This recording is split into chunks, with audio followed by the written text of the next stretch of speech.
నమస్తే నమస్తే అండి. గురుగీతలోకి వెళ్దామా? తత్వం తత్వమసి మహావాక్య వివరణ మనం చెప్పుకుంటున్నాము. గురుగీత. తత్ అంటే ఆ పరమాత్మ, త్వం నీవు, నువ్వే, ఇంకెవరో కాదు. తత్ అంటే ఆ పరమాత్మ, తత్ త్వం అసి, ఆ పరమాత్మ నీవే అయి ఉన్నావు. తత్ అంటే పరమాత్మ, త్వం అంటే నీవు, అసి అంటే అయి ఉన్నావు. ఇందులో తత్ అంటే గురించి చెప్తూ, ఈ ప్రపంచం అఖండమైన మండలాకార వర్తులలో ఉంది. ఈ జగత్తంతటిని ఏ పరమాత్మ చైతన్యం వ్యాపించి ఉందో ఆ పరమాత్మ చైతన్యమే తత్ పదార్థం. అంతటా ఏది వ్యాపించి ఉందో అదే తత్ పదార్థం. సమస్తమైన లోకాలు కేవలం తత్ అంటే అది. ఆ పరమాత్మని త్వం అంటే నీవు, నీవు అంటే జీవుడివైన నీవు. ఈ త్వం పదార్థాన్ని ఇక్కడ వివరిస్తున్నారు. సమస్త ప్రపంచము, ఈ లోకాలన్నీ ఏ పరమాత్మ చైతన్యం చేత వ్యాపించబడి ఉందో అదే చైతన్యం. అంటే అంతటా వ్యాపించబడి ఉన్న చైతన్యం తత్తైతే, నీ దేహ ఇంద్రియాలలో తల నుంచి పాదాల వరకు అంటే నఖశిఖ పర్యంతం కూడా అదే చైతన్యం వ్యాపించబడి ఉంది. అదే నీవు. త్వం దేహమందంతటా నఖశిఖ పర్యంతం వ్యాపించి ఉంది. ఆ చైతన్యమే త్వం యొక్క అర్థం. ఈ దేహేంద్రియాలలో ఉన్న చైతన్యం అంటే ఆత్మ. అది అవిద్య కారణంగా దేహేంద్రియాలతో తాదాత్మ్యం చెందిపోయింది. అంటే ఈ దేహమే నేను, ఇదే నేను, అందుకనే అది జీవుడైంది. దేహంతో తాదాత్మ్యం చెందబట్టే అది జీవుడుగా ఉన్నది. ఆ జీవుడే త్వం యొక్క అర్థం. అదే ఆ జీవుని యొక్క అసలు తత్వం చైతన్యం. కాబట్టి దేహేంద్రియాలతో సంఘాతంలో ఏమాత్రం అంటకుండా, అంటే తాదాత్మ్యం లేకుండా. తాదాత్మ్యం ఉంటే జీవుడు, తాదాత్మ్యం వదులుకుంటే ఆత్మ చైతన్యం. కేవలంగా ఉండే ఆ చైతన్యమే, ఆ ఆత్మ చైతన్యమే త్వం యొక్క లక్ష్యార్థం. ఈ విధంగా త్వం పదం యొక్క వాచ్యార్థాన్ని ముందు తెలుసుకుని దాన్ని విశ్లేషించి విమర్శించి ఏ గురుదేవుడు లక్ష్యార్థాన్ని బోధిస్తాడో ఆ గురుదేవుడికి నమస్కారం. ఇప్పుడు తత్వ పదార్థం అంటే పరమాత్మని, త్వం అంటే అది నువ్వేనని తెలుసుకుని, అసి అంటే దాని అర్థాన్ని మనం 62వ శ్లోకం చూద్దాం. చిన్మయం వ్యాపితం సర్వం త్రైలోక్యం సచరాచరం అసిత్వం దర్శితం ఏన తస్మై శ్రీ గురవే నమః. సమస్తమైన లోకాలు కేవల పరమాత్మ చైతన్యం చేతనే ఆవరించబడి ఉన్నాయి. లోకాలన్నీ దృశ్యం, కంటికి కనిపించేవి. ఆ దృశ్యం అంతా మిథ్య. చెప్పాలంటే అది గారడి లాంటిది. కనిపిస్తోంది కానీ ఇదంతా కల్పితమే. మిథ్య అంటే కల్పితం. ఇంకోటి మిథ్య అంటే సత్ ఉన్నది, అసత్ లేదు. ఉందా లేదా? గారడి వాడు మనకి మ్యూజిషియన్ ఉంటాడు. అతను తన చేతిలో వస్తువుని వేరొక వస్తువుగా చూపిస్తాడు. అంటే అది ఆ వస్తువు అతను సృష్టించాడా? లేదు. దాన్నే కనికట్టు అంటారు. మన కళ్ళకి అది వేరుగా కనిపిస్తుంది. అతను చేసే దాంట్లో కనికట్టు అంటాను చూసారా, గారడి కనికట్టు, అదే మిథ్య అంటే. ఉందా అంటే ఉందనాలి, లేదా అంటే లేదనాలి. చిన్న దాంట్లో ఒక ఏనుగుని సృష్టిస్తాడు. నిజంగా అంత పెద్ద హాల్లోకి ఏనుగు ఎలా వస్తుంది? ఏనుగు రాలేదు కదా. కానీ అక్కడ మనకి ఏనుగు కనిపిస్తుంది. ఆ కనికట్టు చేస్తాడు, అదే మిథ్య. ఎండమావులంటే మృగతృష్ట. నీరు కనిపించినట్లుగా అక్కడ దగ్గరికి వెళ్ళి చూస్తే ఏమీ లేనట్లుగా మనకి మిథ్య. ఉందా అంటే దూరానికి ఉంది, దగ్గరికి వెళ్ళి చూస్తే లేదు. దగ్గరికి వెళ్తే లేదు, దూరానికి ఉంది ఎండమావుల్లో నీరు. అలాగే ఈ గారడి, దీన్నే సత్తు అసత్తు కలిసిందే మిథ్య, గారడి. చాలా మందికి ఇక్కడే పొరపాటు పడుతూ ఉంటాం. కనిపిస్తోంది కదండి, కనిపిస్తోంది. కానీ కనిపించే దాంట్లో ఏముంది? మనకు కనిపించే దాంట్లో అంతటా ఉన్నది పరమాత్మ. మరి పరమాత్మ కనిపిస్తోందా? ఆహా, పరమాత్మ అయితే సత్తైన పరమాత్మ కనిపించదు, అసత్తైన ప్రపంచం కనిపిస్తోంది. అంటే సత్తైన పరమాత్మే అసత్తైన ప్రపంచంగా ఉన్నది సత్ అయిన పరమాత్మే. అందుకే సత్ అసత్ అంటారు, సదసత్ అంటారు. ఈ ప్రపంచాన్ని సదసత్ అని అన్న కారణం ఏంటంటే సత్ అయిన పరమాత్మ అసత్తైన ప్రపంచంగా గోచరిస్తోంది. అదే దృశ్యం, అది కల్పితం, అది మిథ్య. ఇది ఎందుకంటే ఇన్నిసార్లు చెప్పుకోవడం అనేది మనకి ప్రపంచం కనిపిస్తూ ఉంటుంది కానీ మనం లేదంటే ఒప్పుకోం. సత్తైన పరమాత్మే అసత్తైన ప్రపంచంగా కనిపించుతోంది, అది మనం గుర్తుపెట్టుకోవాలి. ఇక జీవుడు ఎవరు అంటే అసలు సత్యం చైతన్యం బ్రహ్మ మాత్రమే. ఇక జీవుడెవరు? ఈ దేహమునందంతటా వ్యాపించి ఉన్న కేవల చైతన్యమే. అంతటా వ్యాపించి ఉన్న పరమాత్మ చైతన్యం, ఆత్మే. అయితే అవిద్య కారణంగా, అవిద్య అంటే అజ్ఞానం, ఆ అజ్ఞానం కారణంగా దేహంతో మనం తాదాత్మ్యం పెట్టుకుని నేను జీవుణ్ణి అని భ్రమపడుతున్నాం. చెప్పాలంటే ఆత్మ చైతన్యమే, కానీ మనం ఆత్మ చైతన్యంగా తెలుసుకోవట్లా, జీవుడుగానే భ్రమపడుతున్నాం. కాబట్టి జీవుడు యథార్థంగా చెప్పాలి అంటే ఆత్మస్వరూపం, ఆత్మ చైతన్యం. జీవుడంటే ఎక్కడి నుంచో రాలేదు, ఆత్మ చైతన్యమే. కానీ దేహంతో తాదాత్మ్యం పెట్టుకున్నాం కదా, అందుకని అక్కడ ఆత్మ చైతన్యంగా ఉండట్లా, జీవుడుగా ఉంటున్నాం. అంటే జీవుడు ఆత్మే, సర్వత్రా ఉన్న చైతన్యము ఆత్మే. కాకపోతే జీవుడి యొక్క ఉపాధి అజ్ఞానం.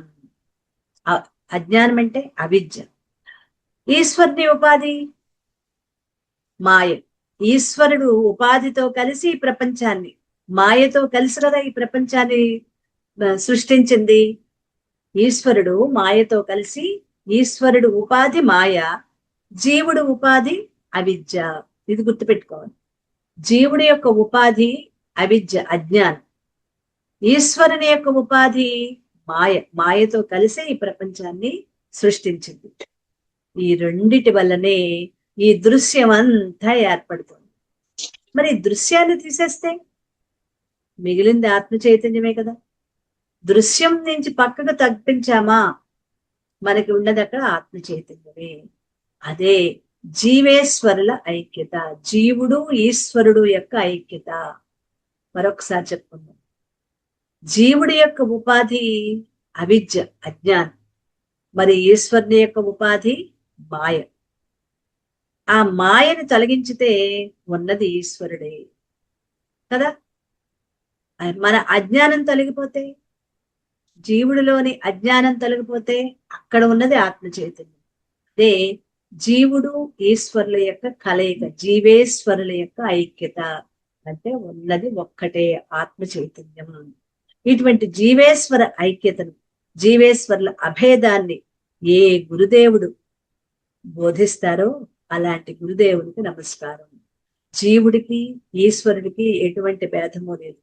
ఈశ్వరుడిలోని మాయ, జీవుడిలోని అవిద్య రెండు నశిస్తే అక్కడ ఉన్నది ఒక్కటే, ఉన్నది పరమాత్మ చైతన్యమే. అంతటా ఆకాశం ఉంది, అది మహాకాశం. అదే ఆకాశం అక్కడ కొండ పెట్టాం, ఖాళీ కొండ, అందులో కూడా ఉంది. కొండలో ఉన్న ఆ ఖాళీ స్థలాన్ని ఘటాకాశం అంటారు. ఘటం అంటే కొండ కదా, కొండలోని ఆకాశం. మరి అది ఆకాశం శాశ్వతం, ఘటం పగిలిపోతే ముక్కలైపోతుంది. కాబట్టి ఘటం తాత్కాలికం. ఈ ఖాళీ ప్రదేశాన్ని ఇదంతా శాశ్వతంగా ఉంటుంది. కొండలో ఉన్న ఆకాశం, కొండలో ఉన్న ఖాళీ స్థలం, అది కొండ ఉన్నంత వరకు ఉంటుంది. పొరపాటున ఏ చెయ్యి తగిలో, ఏ గ్లాస్ తగిలో, ఏదో గట్టిది తగిలి కొండ పగిలిపోయింది అంటే కొండ లోపల ఆకాశం తాత్కాలికంగా మాత్రమే ఉంది. కొండ పగిలిపోగానే అది మొత్తం ఆకాశంలో కలిసిపోయింది, మహాకాశంలో. ఘటాకాశం మహాకాశంలో కలిసిపోయింది. మహాకాశం అంటే అంతటా ఉంది. ఇది శంకరాచార్యుల వారు ఈ ఉపమానాన్ని ఎక్కువగా వివరిస్తూ ఉంటారు. ఉన్నది శాశ్వతమైన ఆకాశం ఒకటి, కాకపోతే ఒక గిన్నె పెట్టాం, ఆ గిన్నెలో ఖాళీ స్థలం ఉంది కాబట్టి దాన్ని ఘటాకాశం అన్నారు. అంటే ఘటం అంటే ఏదో పాత్ర అని. ఆ పాత్ర పగిలిపోయింది, మరి పాత్రలో ఉన్న ఖాళీ స్థలం ఏమైంది? ఈ మహాకాశంలో కలిసిపోయింది. అలా కొండ పగిలి ముక్కలైపోయింది. ఇప్పుడు ఇంతవరకు ఉన్న ఘటాకాశం అని పిలువబడింది ఏమైంది? ఏమీ లేదు, ఎప్పట్లాగా అది అక్కడే ఉంది. ఇప్పుడు దాన్ని ఏమనాలి? పగిలిపోయింది. కొండలో పగిలిపోగానే అందులో ఆకాశం కూడా అలాగే ఉంది కాబట్టి దాన్ని మహాకాశం. మహాకాశం అంటే అంతటా ఉన్న ఆకాశం అంట. అంటే కుండ ఘటాకాశం, కొండ పగిలిపోతే మహాకాశం. అర్థమైంది కదా? కొండ ఉన్నంత వరకే ఘటాకాశం, కొండ పగిలిపోతే అది మిగిలిన అంతటా కలిసిపోయి మహాకాశం. రెండో ఒకటే. ఇది అసత్వం. దేహ భావన పోతే ఉన్నదంతా ఆత్మే. దేహ భావన ఘటం లాంటిదైతే ఈ దేహంలోని ఆత్మని పరమాత్మని రెండు లేవు, ఉన్నది ఒకటే. కుండలోని ఆకాశం అది పగిలిపోతే మహాకాశంలో కలిసిపోయింది. దేహ భావన, దేహం ఉంది, దేహం ఏం చచ్చిపోలే. దేహంలోని భావన పోతే ఇది అంతా ఆత్మ చైతన్యం అయిపోతుంది. అది ఉదాహరణకి ఉపమానం అన్నమాట. దేహ భావన పోతే చాలు. నేను ఈ దేహాన్ని కాదు, నేను అంతటా ఉన్న ఆత్మ చైతన్యాన్ని, అంతటా ఉన్న మహాకాశాన్ని నేనే అని కొండ ఎప్పుడైతే అనుకుంటుందో అప్పుడు అది మహాకాశం అవుతుంది. కొండ అనుకోలేదు కదా, అది జడమైన పదార్థం కదా. కానీ ఇది జడమే, కానీ ఇందులో ఉన్న చైతన్యం మనకు అర్థమవుతుంది. కాబట్టి ఈ దేహం నేను కాదు, మనసు నేను కాదు, బుద్ధి నేను కాదు, ఇంద్రియాలు నేను కాదు, ప్రాణాలు నేను కాదు, నేను ఆత్మ చైతన్యాన్ని అనే ఈ భావన ఎప్పుడైపోతుందో అప్పుడు ఇది పరమాత్మగా, ఈ జీవుడు దేవుడైపోతాడు. అది దేవుడవే పద్ధతి. ఈ దేహ భావన పోవటమే ఉన్నదంతా ఆత్మ. అలాగే పరమాత్మ చైతన్యం అంతటా ఉంది. అది పరమాత్మ, అదే పరమాత్మ. అందులో అనేక దేహాలు కల్పించబడి ఉన్నాయి. ఒక్కొక్కటి ఒక్కొక్క దేహం. కుక్క దేహం, పంది దేహం, పిల్లి దేహం, చెట్టు, పుట్ట, క్రిమి, కీటకాలు, పాము, ఎలుక, మనిషి, ఇన్ని రకాల దేహాలు కల్పించబడి ఉన్నాయి. ఆ దేహాలందంతటా ఉన్నది ఒక్క పరమాత్మ చైతన్యం. ఈ దేహాలు అన్నింటిలో ఉన్నది కూడా ఒకే చైతన్యం. ఆ చైతన్యం దేహాన్ని అభిమానించుకుంటే జీవుడయ్యాడు. దేహాభిమానం వదిలిపోతే, ఈ దేహం నేను కాదు అనే భావన పోతే, అప్పుడు దేహ తాదాత్మ్యం వదిలితే ఇక జీవుడు లేడు. ఆ జీవుడు కాస్త దేవుడయ్యాడు. దేవుడు అంటే పరమాత్మ. నేనిది, ఈ దేహం నేనని పట్టుకున్నంత వరకే జీవుడు. ఈ దేహం నేను కాదు, నేను ఆత్మ చైతన్యాన్ని, ఈ దేహం నేను తెచ్చుకున్నానని దాన్ని వదిలిపెడితే అప్పుడు పరమాత్మ. దేహాన్ని గట్టిగా పట్టుకుని ఈ దేహమే నేను అని పట్టుకుంటే జీవుడు.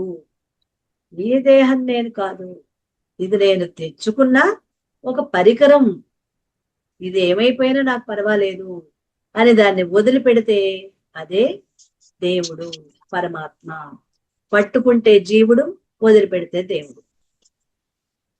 ఇప్పుడు అర్థమైంది కదా? పట్టుకోవటం అంటే ఈ దేహాన్ని నేను అనుకుంటే జీవుడు, ఈ దేహం నేను కాదు, ఆత్మ చైతన్యాన్ని అనే అనుభూతి చెందితే అప్పుడు పరమాత్మ ఉంటాడు. అలా వదిలిపెడితే జీవుడు లేడు. అక్కడున్నది కేవల చైతన్యం, అదే ఆత్మ, అదే పరమాత్మ. అదే పరమాత్మతో కలిసిపోయింది. ఆత్మ పరమాత్మతో కలిసిపోవడం అంటే అదే. నిజంగా ఆత్మ వేరు పరమాత్మ వేరు కాదు, కలిసిపోవటానికి రెండు లేవు, ఉన్నది ఒకటే.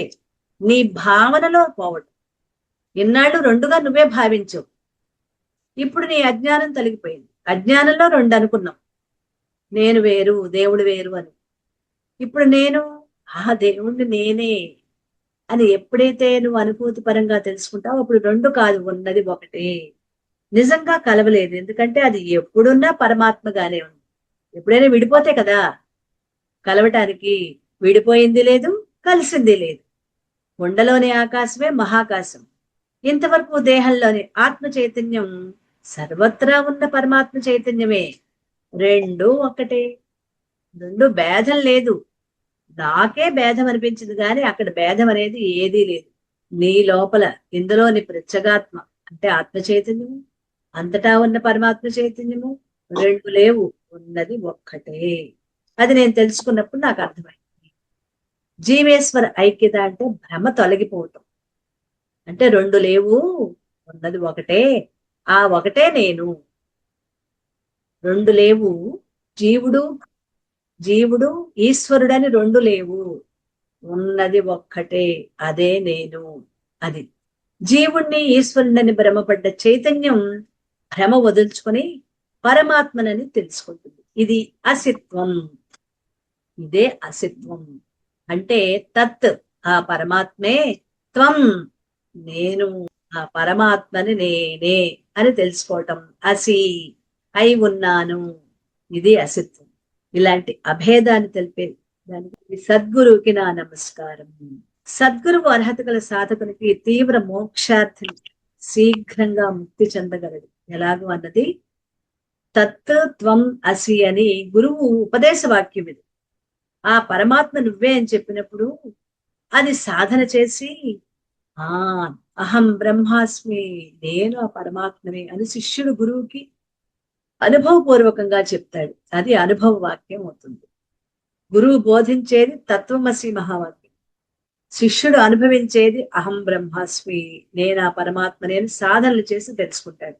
ఈ లోపల తనకొచ్చిన డౌట్లు ఏమైనా ఉన్నా గురువు ద్వారా వాటిని వాటి నుంచి పూర్తిగా తెలుసుకొని నేను పరమాత్మని అని తనంతట తాను తెలుసుకోవటమే అహం బ్రహ్మాస్మి.